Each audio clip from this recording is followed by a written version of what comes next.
कोलकाता को हावड़ा से जोड़ने वाला खूबसूरत रवीन सेतु आज बंगाल के इतिहास, संस्कृति और पर्यटक आकर्षण का प्रतीक बन गया है। हावड़ा ब्रिज के नाम से लोकप्रिय इसका निर्माण 1946 ईस्वी में किया गया था और आज तक यहाँ दैनिक आधार पर भारी मात्रा में यातायात देखा जाता है। हावड़ा ब्रिज अधिनियम 1871 गंगा के दोनों ओर के शहरों को जोड़ने वाले एक पुल की आवश्यकता पहले ही महसूस की गई थी। जैसे जैसे कलकत्ता का आकार बढ़ता गया और व्यवस्था बढ़ती गई, हुगली नदी पर पुल बनाकर कनेक्टिविटी बढ़ाने की आवश्यकता महसूस की गई। वर्ष 1862 में पुल बनाने की व्यवहार्यता की पहली बार जांच बंगाल के गवर्नर जनरल ने की थी, जिन्होंने east India and railway company के तत्कालीन मुख्य अभियंता जॉर्ज टर्नबुल को एक अध्ययन करने के लिए कहा गया था। प्रस्तावित प्रारंभिक योजनाओं में कई अन्य प्रकार के पुलों के निर्माण का सुझाव दिया गया था। कुछ लोगों ने दोनों शहरों को जोड़ने के लिए एक सुरंग का भी सुझाव दिया था। यह हावड़ा स्टेशन की स्थापना के तुरंत बाद हुआ था और एक पुल देश के बाकी हिस्से के साथ कोलकाता की कनेक्टिविटी को काफ़ी बढ़ा देगा। हालांकि टर्नबुल ने निष्कर्ष निकाला कि कोलकाता में एक पुल बनाने के लिए काफ़ी अधिक प्रयास और धन की आवश्यकता होगी और यह संभव नहीं है। उन्होंने सुझाव दिया कि से लगभग 12 मील उत्तर में एक निलंबित गार्डर पुल का निर्माण किया जाए। अंततः इस अध्ययन से कुछ भी नहीं निकला, लेकिन हावड़ा ब्रिज के अंतिम निर्माण के लिए बीज बोए गए थे। कलकत्ता पोर्ट ट्रस्ट की स्थापना 1870 ईस्वी में हुई थी और इसे 1871 ईस्वी के हावड़ा ब्रिज अधिनियम के माध्यम से पुल के निर्माण और रखरखाव की जिम्मेदारी सौंपी गई थी। दोनों क्षेत्रों को जोड़ने वाला पहला पुल पॉन्टून ब्रिज था, जिसे 1874 ईस्वी में सर ब्रैडफोर्ड लेस्ली के साथ हस्ताक्षरित अनुबंध के बाद बनाया गया था। इस पुल के कुछ हिस्से इंग्लैंड में बनाए गए और फिर उन्हें असेंबल करने के लिए भारत भेजा गया। कलकत्ता को जोड़ने वाले हुगली नदी पर पहला पुल 17 अक्टूबर 1874 को यातायात के लिए खोला गया था। यह 465.7 मीटर लंबा और 19 मीटर चौड़ा था, जिसके दोनों तरफ 2.1 मीटर चौड़े फुटपाथ थे। हुगली पॉन्टून ब्रिज यह सुनिश्चित करने के लिए कि स्टीमर और अन्य जल परिवहन गुजर सके, पुल को समय समय पर खोला जाएगा। कुछ साल बाद पुल को बिजली के लैंप पोस्टरों का उपयोग करके रोशन किया गया। हालांकि समस्या यह थी कि इस प्रकार का पुल भारी यातायात और खराब मौसम का भार सहन नहीं कर सकता था। सदी के अंत तक एक मजबूत विकल्प की आवश्यकता तीव्रता से महसूस की गई और बंदरगाह आयुक्तों ने अन्य विकल्पों की तलाश शुरू कर दी। हावड़ा ब्रिज की योजना बनाना और उसे चालू करना। हावड़ा ब्रिज, जैसा कि हम आज जानते हैं कि निर्माण से पहले कई तरह की योजनाएं बनाई गई और कई प्रकार के पुलों का सुझाव दिया गया। 1906 में नए पुल को पूरा करने वाली उच्च यातायात आवश्यकताओं को देखने के लिए एक समिति का गठन किया गया था। रिपोर्ट के आधार पर समिति ने अंततः निर्णय लिया कि एक तैरता हुआ पुल आवश्यकताओं को सर्वोत्तम रूप से पूरा करेगा। इसके बाद डिजाइन और निर्माण के लिए निविदाएं बढ़ा दी गई और जो भी विजेता होगा उसके लिए GBP 3000 की पुरस्कार राशि की घोषणा की गई। प्रथम विश्व युद्ध के कारण इस प्रारंभिक कार्य योजना में बाधा उत्पन्न हुई, लेकिन 1917 ईस्वी में इसे अस्थायी रूप से फिर से शुरू किया गया। 1921 ईस्वी में हावड़ा ब्रिज के निर्माण की देखरेख के लिए सर RN मुखर्जी के नेतृत्व में इंजीनियरों की एक टीम गठित की गई, जिसे मुखर्जी समिति कहा गया। दिलचस्प बात यह है कि जब इस टीम ने इस मामले को सर बेसिल मॉट के पास भेजा तो उन्होंने सिंगल स्पैन आर्च ब्रिज बनाने का सुझाव दिया। 1922 ईस्वी में मुखर्जी समिति ने नवगठित न्यू हावड़ा ब्रिज आयोग को अपनी रिपोर्ट सौंपी। इसके परिणाम स्वरूप न्यू हावड़ा ब्रिज अधिनियम का निर्माण हुआ। 1926 ईस्वी में समिति ने एक विशेष प्रकार के सस्पेंशन ब्रिज के निर्माण की सिफारिश की। निर्माण के साथ साथ भूमि अधिग्रहण, कई लोगों को रोजगार देने और रखरखाव कर लगाने के लिए विभिन्न आवश्यकताएं और कानून आए। यह हावड़ा ब्रिज अधिनियम ही था जिसने यह सब सुनिश्चित किया। इसके तुरंत बाद 1930 ईस्वी में दोनों जिलों के बीच एक घाट पुल के निर्माण की व्यवहार्यता को देखने के लिए एक और टीम गुडे समिति का गठन किया गया था।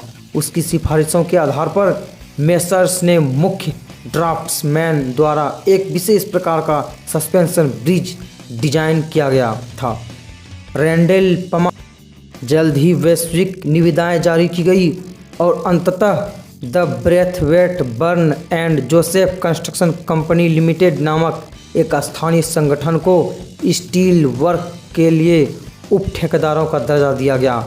निर्माण 1936 में शुरू हुआ था और नया हावड़ा ब्रिज अंततः 1942 में बनाया गया था। यह 3 फरवरी 1943 को खुला। द्वितीय विश्व युद्ध। हावड़ा ब्रिज का इतिहास अप्रत्यक्ष रूप से दोनों विश्व युद्धों से जुड़ा हुआ है। हालांकि योजनाएं 1900 के दशक के शुरुआत से ही बनाई गई थी, लेकिन प्रथम विश्व युद्ध के कारण निर्माण प्रक्रिया रोक दी गई थी। हालांकि 1917 में इसे कुछ समय के लिए आंशिक रूप से नवीनीकृत किया गया था। देरी के कारण अन्य समितियों के गठन का समय मिल गया और नियोजित पुल में और संशोधन किए गए।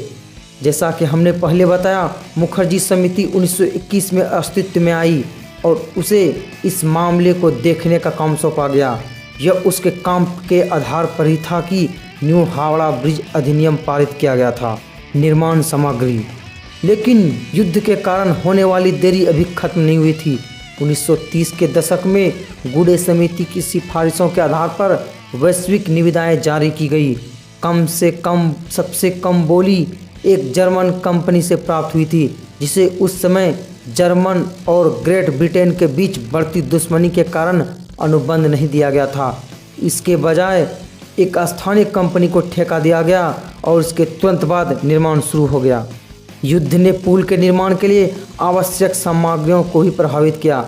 हालांकि निर्माण के लिए 26,000 टन स्टील की आवश्यकता थी। इंग्लैंड 3,000 टन से अधिक उपलब्ध कराने में असमर्थ था, क्योंकि बाकी को युद्ध के प्रयासों के लिए इस्तेमाल करना पड़ा। इसके बाद टाटा स्टील ने बाकी आपूर्ति करने के लिए कदम उठाया। पुल के लिए हाई टेंशन स्टील विकसित किया, जिसे टिस्कॉम के नाम से जाना जाता है।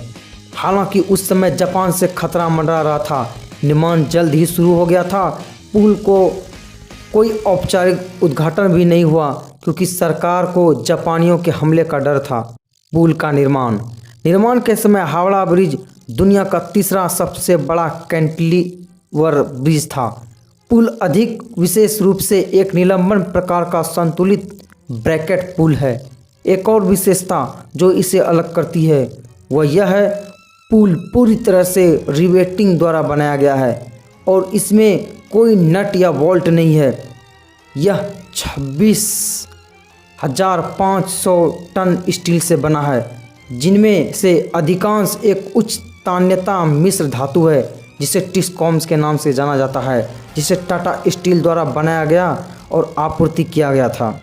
पूरी योजना को भारत में पुल निर्माण में एक अग्रणी चमत्कार माना जाता है और उस समय इसकी लागत लगभग 25 मिलियन रुपये थी। मुख्य टावरों के केंद्रों के बीच पुल का केंद्रीय विस्तार 460 मीटर है। इसमें 172 मीटर का निलंबित विस्तार भी है। पैदल चलने वालों के लिए मुख्य सड़क के किनारे 15 फीट चौड़े फुटपाथ हैं। उद्घाटन और प्रारंभिक वर्ष। हावड़ा ब्रिज को पार करने वाला पहला वाहन ट्राम था। उस समय पुल पर चलने वाले दोपहिया वाहनों, कारों, बसों, ट्रामों और ट्रकों से यातायात आता था। 1946 की जनगणना से पता चला कि 27,400 से अधिक वाहन, 1,21,000 पैदल यात्री और लगभग 3,000 मवेशी प्रतिदिन हावड़ा ब्रिज को पार करते थे। पिछले कुछ वर्षों में यह संख्या बढ़ी है। 2007 की एक रिपोर्ट में वाहनों की संख्या लगभग 90,000 बताई गई थी। 1993 में ट्राम को पुल का उपयोग करने से रोक दिया गया और मार्ग बंद कर दिया गया। इसके पीछे का कारण था बढ़ते यातायात और पैदल यात्रियों की संख्या को देखते हुए पुल ट्राम का भारी भार उठाने में सक्षम नहीं था। पुल समय की कसौटी पर खरा उतरा है, लेकिन बिना किसी चोट के। कोलकाता पोर्ट ट्रस्ट द्वारा पुल को नुकसान से बचाने और बनाए रखने के लिए किसी भी क्षरण, अपक्षय या क्षति की मरम्मत के लिए प्रयास किए गए हैं। 1965 ईस्वी में पुल का नाम आधिकारिक तौर पर बंगाली नोबेल पुरस्कार विजेता रविन्द्रनाथ टैगोर के नाम पर रवीन्द्र सेतु कर दिया गया। हालांकि आज तक हावड़ा ब्रिज नाम कोलकाता में अधिक लोकप्रिय और आम तौर पर उपयोग किया जाता है। आज का हावड़ा ब्रिज आज कोलकाता का गौरवशाली प्रतीक है। इसे अक्सर कोलकाता का प्रवेश द्वार कहा जाता है। यह अच्छे कारण से भी है क्योंकि यह शहर को हावड़ा रेलवे स्टेशन से जोड़ता है। पुल के दूसरे छोर पर मौलिक घाट, फूल बाजार का रंगीन अराजकता है। आज लगभग 1 लाख वाहन और 1.5 लाख से अधिक पैदल यात्री प्रतिदिन गुजरते हैं। हावड़ा ब्रिज शायद दुनिया का सबसे व्यस्त कैंटिलीवर ब्रिज है। यदि आप रात में आसपास के क्षेत्र में होते हैं तो जब आप आनंद के शहर में प्रवेश करते हैं या इसे पीछे छोड़ते हैं तो उज्जवल और रंगीन रोशनी वाले पुल को देखने से चूकना असंभव है। और आपने अभी तक हमारे चैनल को सब्सक्राइब नहीं किया है तो चैनल को सब्सक्राइब कर दें।